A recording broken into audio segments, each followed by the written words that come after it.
بسم اللہ الرحمن الرحیم۔ مومنین کرام، السلام علیکم ورحمۃ اللہ وبرکاتہ۔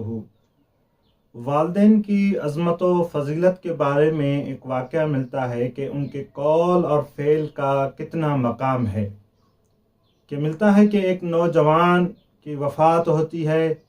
اور ان کے اہل خانہ جو ہیں ایک عالم دین کے پاس آتے ہیں، کیونکہ یہ ایران کا واقعہ ہے اور بعض کتب میں جو والدین کی فضیلت پہ لکھے گئے ہیں، ان کے حقوق پہ لکھے گئے ہیں، ان میں بھی یہ نقل ہوا ہے کہ وہ آتے ہیں آغا سید محمد رضا گلپیگانی کے پاس اور تلقین کے لیے عرض رکھتے ہیں۔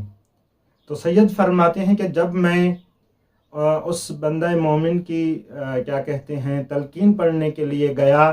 تو میں نے دیکھا کہ قبر کے اطراف چند شیاطین بیٹھے تھے، جن چھوٹے چھوٹے بچے تھے شیاطین کے،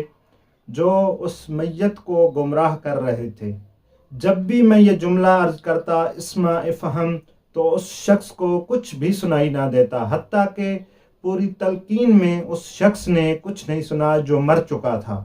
جب میں نے تلقین ختم کی اور باہر نکلا، قبرستان کے باہر دیکھا ایک خاتون بہت آہ و بکا کر رہی تھی، تو میں سمجھ گیا کہ یہ خاتون اس کی والدہ ہو سکتی ہے، اس کے ساتھ ایک شخص رو رہا تھا۔ تو مجھے اندازہ ہو گیا کہ یہ جو مرنے والا ہے اس کا والد ہے۔ تو میں اس کے والد کے قریب گیا اور اس سے پوچھا کہ اے شخص، کیا آپ کے بیٹے کی کوئی ایسی عادت، کوئی ایسا فعل جس سے آپ ناراض ہوں؟ چونکہ میں نے اس طرح کا سوال کیا تو وہ جو اس کا والد تھا مرحوم کا بہت پریشان ہو گیا اور کہنے لگا کہ آقا ایسا کچھ بھی نہیں تھا، میرا بیٹا صوم و صلات کا پابند تھا، مستحبات انجام دیتا تھا، ہر کسی کا خیال رکھتا تھا، ہر لوگ اس کے جو بھی لوگ تھے اس سے مطمئن اور راضی تھے، لیکن ایک ایسی بات تھی جو مجھے ہمیشہ پریشان کرتی تھی، چونکہ یہ حوزے کی تعلیم بھی حاصل کر چکا تھا اور مجھے بھی دین کی تھوڑی معلومات تھی۔ جب بھی میں کوئی بات کرتا تھا، کوئی مسئلہ کسی کو بتاتا تھا، تو یہ میری بات کو قطع کلامی کر کے یہ کہتا تھا کہ آپ کچھ نہیں جانتے، آپ کیوں فتویٰ صادر کرتے ہیں، کیوں فتویٰ بتاتے ہیں کہ جب آپ کو پتہ ہی نہیں۔ یہ جو چھوٹی سی بات تھی مجھے بہت زیادہ اذیت دیتی تھی۔ تو سید گلپیگانی کہتے ہیں کہ میں سمجھ گیا کہ یہ جو شیاطین اس پہ قابض ہیں یہ اسی کا سبب ہو سکتے ہیں۔ پھر میں نے اس کے والد کو کہا کہ چونکہ آپ اس کے والد ہیں، ممکن ہے اس چھوٹی بات کے ذریعے اس پہ عذاب آ جائے، لہٰذا آپ کہیں کہ میں اپنے بیٹے سے راضی ہوں اور خوشنود ہوں۔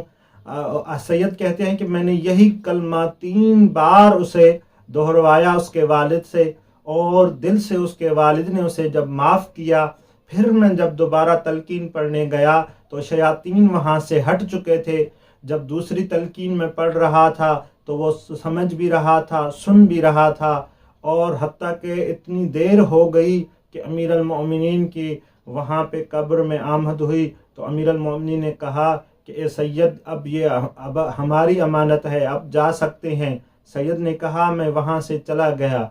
تو عزیزان، اس واقعے سے ہمیں یہ ملتا ہے کہ والدین کے قول اور فعل کا کتنا مقام ہے، کہ قرآن میں آیت ہے کہ وَلَا تَقُلْ اُفٍّ وَلَا تَنْهَرْهُمَا، کہ آپ اپنے والدین کو اف تک نہ کہیں، جو بھی وہ کہیں اس پہ راضی ہو جائیں، جو بھی وہ بات کہیں، کیونکہ ان کا چہرہ دیکھنا عبادت ہے، ان سے بات کرنا عبادت ہے، حتیٰ کہ وہ جب اس دنیا سے چلے جاتے ہیں پھر بھی آپ کے لیے باعث رحمت اور مغفرت ہیں، آپ کے لیے باعث بخشش ہیں، کیونکہ ان کی دعائیں آپ کے ساتھ ہمیشہ ہوتی ہیں۔ اللہم صلی علی محمد و آل محمد۔